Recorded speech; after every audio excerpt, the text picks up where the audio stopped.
প্রিয় ছাত্ররা, আশা করি তোমরা সকলেই ভালো আছো, সুস্থ আছো।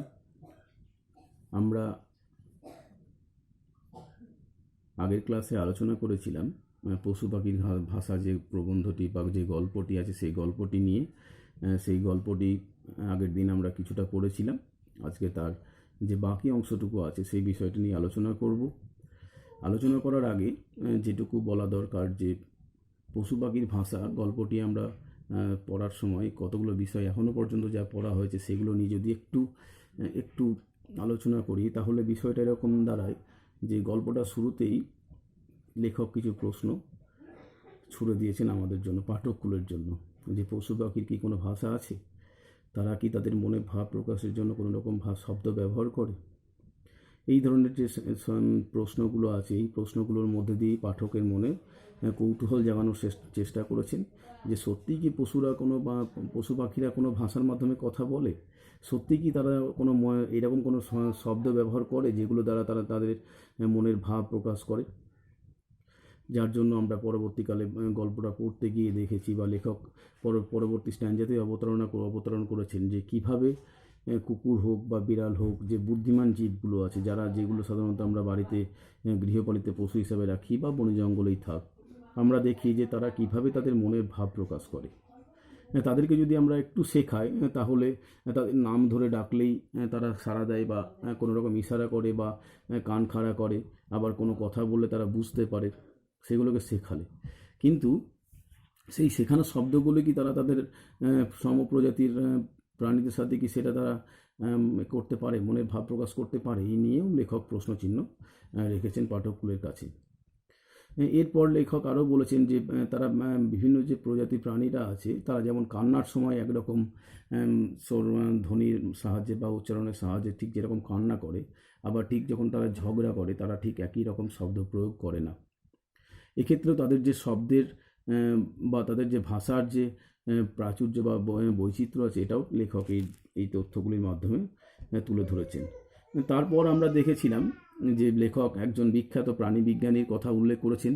তিনি দীর্ঘ 35 থেকে 40 বছর তিনি বনে জঙ্গলে কাটিয়েছেন, এবং বনে জঙ্গলে কাটানোর ফলে তার যে অভিজ্ঞতা বা বিভিন্ন প্রাণীদের নিয়ে, হিংস্র প্রজাতির প্রাণীদের নিয়ে তার যে অভিজ্ঞতা তিনি তুলে ধরেছেন। লেখকের প্রাণী বিজ্ঞানী লিউবেন কাস্টাং সাহেব নামে একজন প্রাণী বিজ্ঞানীর অভিজ্ঞতা এই গল্পের মাধ্যমে তুলে ধরেছেন। সেই লিউবেন কাস্টাং সাহেব জানিয়েছেন যে তিনি বহুবার মৃত্যুমুখ থেকে ফিরে এসেছেন। কেন?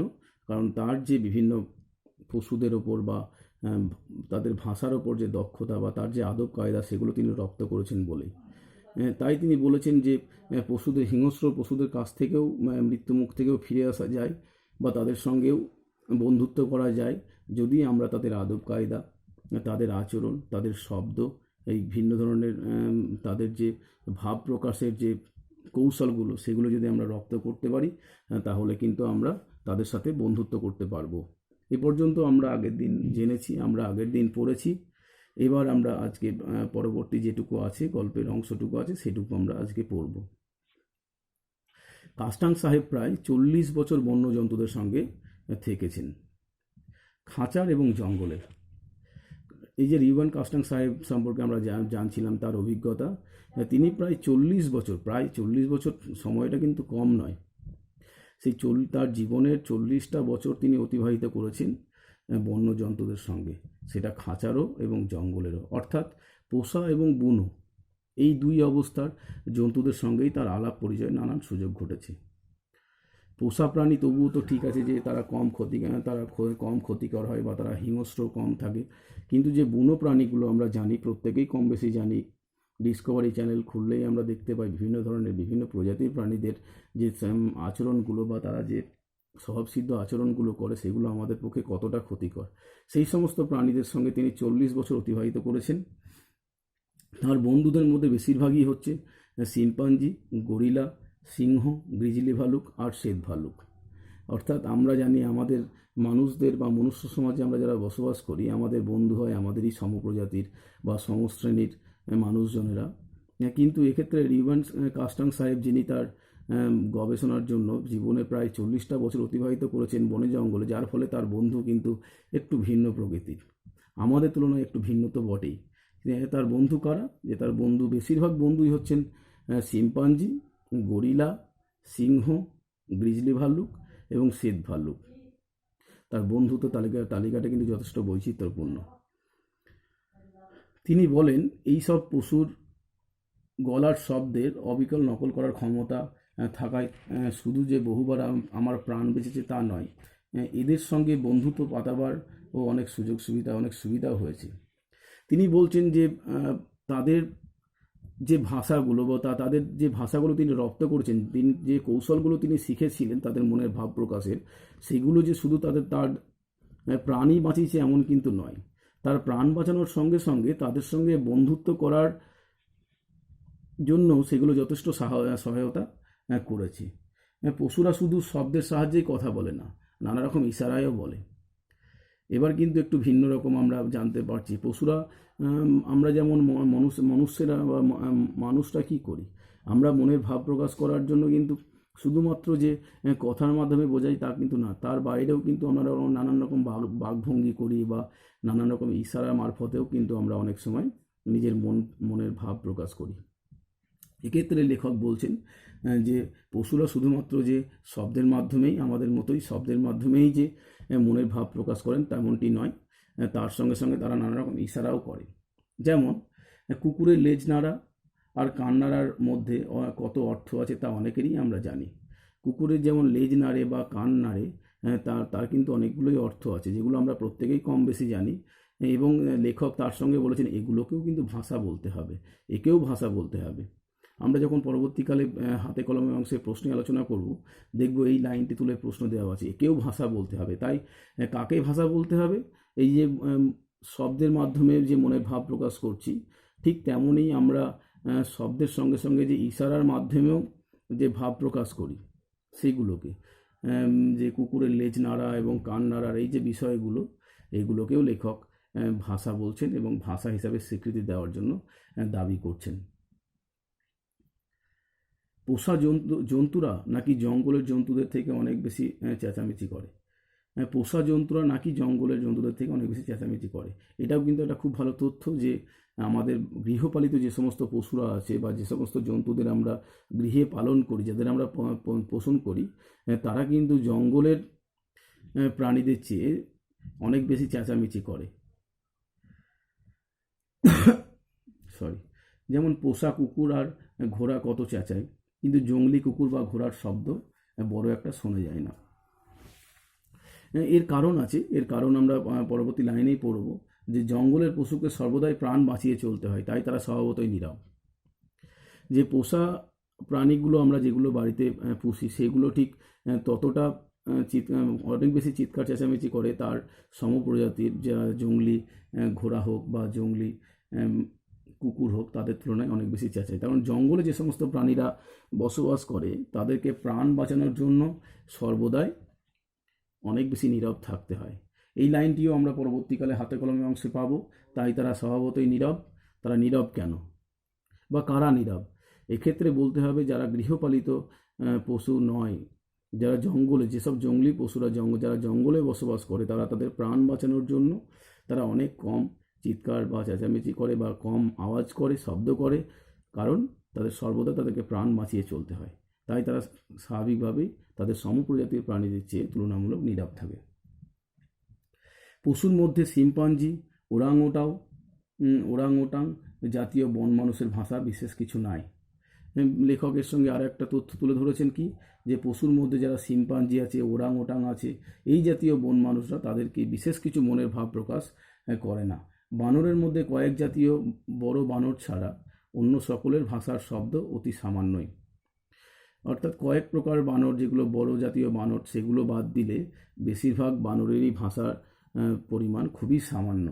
কাস্টাং সাহেব এইসব ভাষা নিয়ে বহু বছর গবেষণা করেছেন। এই যে ওরাংওটাং, শিম্পাঞ্জি বা বানর, এদের নিয়েও কাস্টাং সাহেব অনেক বছর এগুলো নিয়ে গবেষণা করেছেন এবং তার যে গবেষণালব্ধ ফল বা তার যে গবেষণার যে তথ্য, সেগুলোই কিন্তু এই গল্পের মাধ্যমে লেখক সুবিনয় রায়চৌধুরী উপস্থাপন করেছেন।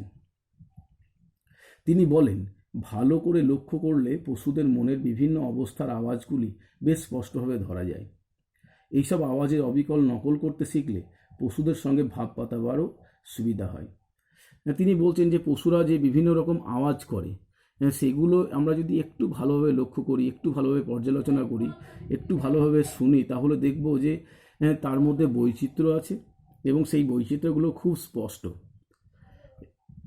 তিনি বলছেন যে পশু পাখিদের ভাষাগুলোকে একটু গভীরভাবে উপলব্ধি করতে হবে, তাহলেই তাদের মধ্যে যে স্পষ্ট বৈচিত্র্য আছে, তাদের মধ্যে যে স্পষ্ট পার্থক্য আছে, সেই বিষয়গুলো আমাদের কাছে পরিষ্কার হবে। এবং এইসব শব্দ এইগুলো যদি আমরা একটু গভীরভাবে পর্যালোচনা করি, তার ফলও পাবো কি আমরা তাদের সঙ্গে খুব ভালোভাবে বন্ধুত্ব করার সুযোগও পাবো। কাস্টাং সাহেব বলেন, হাতি, সিংহ, বাঘ আর শ্বেত ভাল্লুকের কয়েকটি গায়ে হাত দেওয়ার আগে বিশেষ করে লক্ষ্য করতে হবে তোমার আওয়াজের জবাব সে দিচ্ছে কিনা। তার যে অভিজ্ঞতার ফল, কাস্টাং সাহেবের যে অভিজ্ঞতা, সেই অভিজ্ঞতা থেকে তিনি ব্যক্ত করেছেন যে আমরা যখনই জঙ্গলের বিভিন্ন প্রজাতির প্রাণীদের সঙ্গে পরিচয় ঘটবে, বিশেষ করে হাতি বা সিংহ বা বাঘ বা শ্বেত ভাল্লুক, এদের গায়ে হাত দেওয়ার আগে কিছু বিশেষভাবে নজর রাখা উচিত, কিছু বিশেষ দিকে গুরুত্বপূর্ণভাবে নজর রাখা উচিত। সেগুলি কি, যে না, আমরা যখনই তাকে গায়ে হাত দিতে যাব, দেখতে হবে যে আমাদের আওয়াজের দিকে সে গুরুত্ব দিচ্ছে কিনা বা নজর দিচ্ছে কিনা। তারপর খুব সাবধানে, অত্যন্ত ধীরে এগিয়ে মেজাজ বুঝে তার গায়ে হাত দিতে হবে। অর্থাৎ হাত দেওয়ার আগে যে কিছু নিয়মাবলী পালন করতে হবে, যেগুলো আমাদের মনে রাখতে হবে, যে আমাদের আওয়াজের সঙ্গে সে জবাব দিচ্ছে কিনা। তারপর অত্যন্ত সাবধানে ধীরে ধীরে গিয়ে তার মেজাজ বুঝে তার গায়ে হাত দিতে হবে। যদি মেজাজ তীক্ষ্ণ থাকে তাহলে তার কাছে যাওয়া যাবে না, আর যদি শান্ত থাকে তাহলে তার গায়ে হাত দেওয়া যেতে পারে। বলছে বাঘের চেয়ে চিতা ঢের সহজে ভাব পাতায় আর পোষও মানে। এটাও কিন্তু অত্যন্ত গুরুত্বপূর্ণ তথ্য। আমরা জানি না কতজন জানতাম যে বাঘ আর চিতা এই দুটি খুব হিংস্র প্রজাতির প্রাণী আমরা জানি, কিন্তু এই দুজনের মধ্যে চিতা কিন্তু অনেক সহজে ভাব পাতায় এবং পোষও মানে। তার মুখটি দেখলেই অনেকটা বিড়াল বিড়াল ভাব মনে আসে। আমরা জানি চিতা কেমন দেখতে, তাই চিতার কথা ভাবলেই বা তার মুখের দিকে দেখলেই একটা বিড়াল বিড়াল ভাব আমাদের মনের মধ্যে আসেই। ভাল্লুক নিরামিষাশী আর লোভী, তাকে খাবার দিলেই সে সহজেই ভাব পাতায়। আমরা প্রত্যেকেই জানি যে ভাল্লুক নিরামিষাশী, এরা মাংস ভক্ষণ করে না, এবং এদেরকে যদি আমরা খাবার দিই, এরা কিন্তু খুব সহজেই আমাদের সঙ্গে বন্ধুত্ব পাতায়। আমিষাশী জন্তু কিন্তু কখনো খাবারের লোভে ভাব করে না। যারা আমিষাশী, বিশেষ করে বাঘ, সিংহ বা যে সমস্ত প্রাণীগুলো আমরা এতক্ষণ ধরে দেখলাম বিভিন্ন বনে জঙ্গলে, জঙ্গলি যেসব প্রাণীরা যারা আমিষ ভক্ষণ করে অর্থাৎ মাংসাশী, তারা কখনোই কিন্তু খাবারের লোভে বন্ধুত্ব বা ভাব করে না। খাবারের সময় তারা খাওয়ার সময় তাদের কারোর সঙ্গে ভাব নাই, তখন সকলকেই অবিশ্বাস। তারা সকলকে অবিশ্বাস করে, যাতে তাদের খাবারের ভাগটা কাউকে না দিতে হয়। এই জন্য খাওয়ার সময় তারা কখনোই কারোর সাথে কোনো রকম বন্ধুত্ব করে না বা আপোষ করে না। শিম্পাঞ্জি, ওটাং এদের বিষয় বিশেষ কিছু লেখার নেই, এরা তো মানুষেরই জাত ভাই, কিন্তু এদের ভাষা এদের বড় একটা নাই। ভালোবাসা, সহানুভূতি প্রভৃতি এরা খুব বোঝে এবং ভাবও পাতায় সহজেই। এদের মনের ভাবই মুখে বেশি প্রকাশ পায়। গরিলাও এদের জাত ভাই, সেও অনেকটা এদের মতোই, তবে একটু কম চালাক। অর্থাৎ শিম্পাঞ্জি, ওরাংওটাং এবং গরিলা, এদের মধ্যে গরিলা একটু কম চালাক, কিন্তু শিম্পাঞ্জি, ওরাংওটাং বা গরিলা এরা প্রত্যেকেই মানুষের জাত ভাই। এদের খুব বেশি যে বিভিন্ন প্রকৃতির ভাষা শব্দ প্রয়োগ করে তেমনটা নয়। এরা খুব সহজেই মানুষের সঙ্গে ভাব পাতায়। যদি তাদেরকে একটু ভালোবাসা এবং সহানুভূতি দেখানো যায়, যদি তারা বুঝতে পারে যে আমরা তাদেরকে ভালোবাসছি বা তাদের প্রতি সহানুভূতিশীল, তাহলে তারা খুব সহজেই বন্ধুত্ব করে। এবং সেই যে তাদের যে মনের ভাব, সেটা সাধারণত প্রকাশ পায় তাদের মুখ দেখে। তাদের যে বাহ্যিক দিকটা, সেটা দেখে আমরা বুঝতে পারি তাদের মুখেই খুব বেশি প্রকাশ পায় তাদের মনের ভাবটা। অর্থাৎ এই যে বিষয়গুলো এখনো পর্যন্ত গল্পটা আমরা যতটুকু দেখলাম বা গল্পটা পড়া শেষ করার পর আমরা এটুকু বুঝতে পারলাম যে বিভিন্ন পশু পাখিদেরও কিন্তু ভাষা আছে, এবং তারা ভিন্ন ভিন্ন শব্দ প্রয়োগ করে হোক বা নানা রকম চিৎকার চেঁচামেচি হোক বা তাদের যে মনের ভাব প্রকাশ করার কৌশল সেগুলোকে যদি আমরা বুঝতে যাই, তাহলে তাদের ভাষাগুলোকে আমাদেরকে বারবার শুনতে হবে। একটু গভীরভাবে পর্যালোচনা করলে, একটু ধীর স্থিরভাবে শুনলেই আমরা বুঝতে পারবো যে তারা ভিন্ন ভিন্ন রকমের শব্দ করে তাদের মনের ভাব প্রকাশ করে। এই গল্পের মধ্যে দিয়ে কতগুলো বিষয় কিন্তু স্পষ্ট, কতগুলো তথ্য কিন্তু লেখক আমাদের সামনে তুলে ধরেছেন। সেই তথ্যগুলো কি, যে বিভিন্ন বনে জঙ্গলে থাকা প্রাণীদের মধ্যে এবং যারা গৃহপালিত প্রাণী একই প্রজাতির হলেও, একই বৈশিষ্ট্য সম্পন্ন হলেও তাদের মধ্যে কিছু আচরণগত বা স্বভাবের পার্থক্য থেকেই যায়। যেমন যারা গৃহপালিত পশু তারা অনেক বেশি চিৎকার চেঁচামেচি করে যারা জঙ্গলে থাকে তাদের তুলনায়, কারণ গৃহপালিত পশুরা অনেক বেশি নিরাপদ। কিন্তু যারা যে সমস্ত পশুরা, জন্তু জানোয়ার এটা জঙ্গলে থাকে, তারা তাদের প্রাণ বাঁচানোর তাগিদে তারা অনেক বেশি নীরব থাকে। এছাড়াও লেখক আরও কিছু তথ্য দিয়েছেন, যেগুলো হচ্ছে যে আমরা যদি বিভিন্ন প্রজাতির প্রাণীদের ভাষাগুলোকে যদি আমরা রপ্ত করতে পারি, তাদের আদব কায়দা যদি আমরা শিখতে পারি, তাদের কৌশল যদি আমরা বুঝতে পারি, তাদের আচরণগুলোকে যদি আমরা অনুভব করতে পারি, তাহলে কিন্তু আমরা তাদের সঙ্গে নিরাপদে মেলামেশা করতে পারবো এবং তাদের সঙ্গে খুব সহজেই বন্ধুত্ব করতে পারবো। লেখক তার তথ্যের মধ্যে দিয়ে আরও বলেছেন যে রিউবেন কাস্টাং সাহেব বলে একজন বিখ্যাত যিনি প্রাণী বিজ্ঞানী, তিনি বহুবার প্রাণে বেঁচেছেন। তার কারণ তার যে পশু পাখিদের ভাষার প্রতি জ্ঞান, তার যে পশু পাখিদের সেই অভিজ্ঞতা তিনি অর্জন করেছেন তার জীবনের দীর্ঘ 40 বছর সময় কাটিয়ে, যার ফলে সেই আদব কায়দা রপ্ত করার ফলে তিনি বহুবার প্রাণে বেঁচেছিলেন বহু রকমভাবে। এছাড়া লেখক আরও কিছু তথ্য তুলে ধরেছেন যে আমরা যদি বিভিন্ন পশু পাখিদের ভাষাগুলি, শব্দগুলোকে যদি একটু গভীরভাবে মনন করি, একটু গভীরভাবে চিন্তা করি বা বিশ্লেষণ করি, তাহলেই দেখব যে তাদের ভাষার মধ্যে বৈচিত্র্য আছে। এই রকম নানান তথ্য নিয়ে এই যে পশু পাখির ভাষা প্রবন্ধটি লেখক সুবিনয় রায়চৌধুরী অত্যন্ত সুকৌশলে অনেকগুলি তথ্য শিশু কিশোরদের মনের মধ্যে বপন করার চেষ্টা করেছেন, এবং যে তথ্যগুলি আমরা এই আলোচ্য গল্পের মধ্যে দিয়ে বুঝতে পারি। আমাদের গল্প এখানেই আজকে শেষ, এবং আমরা পরবর্তী একটি ক্লাসে প্রশ্নগুলি নিয়ে, হাতে কলমের যে অংশে যে প্রশ্নগুলি আছে সেই প্রশ্নগুলি নিয়ে আলোচনা করব। সেই প্রশ্নে ঠিক আগের ক্লাসে যেমন আমরা বলেছিলাম যে প্রশ্নগুলো দেওয়া আছে ছোট প্রশ্ন, সেগুলি 1 নম্বরে যেগুলি মানের মতো, বা যেগুলো 2 নম্বর মানের মতো, যেগুলো 3 নম্বর বা 5 নম্বর মানের মতো যে সমস্ত প্রশ্নগুলি আছে, সেই প্রশ্নগুলি তোমরা এই গল্পটি বারবার পড়বে এবং পড়ার পর হাতে কলমে অংশের প্রশ্নগুলোকে পড়বে। পড়ে যদি কিছু বুঝতে অসুবিধা হয় তোমরা আমাকে বলবে বা কমেন্টে লিখবে, যাতে আমি পরবর্তী ক্লাসে সেই প্রশ্নগুলো নিয়ে একটু বেশি জোর দিয়ে সেই প্রশ্নগুলোকে নিয়ে আলোচনা করতে পারি। আজকের পাঠ এখানেই শেষ করি। সকলেই ভালো থাকবে, সুস্থ থাকবে, ঈশ্বরের কাছে এই কামনাই করি।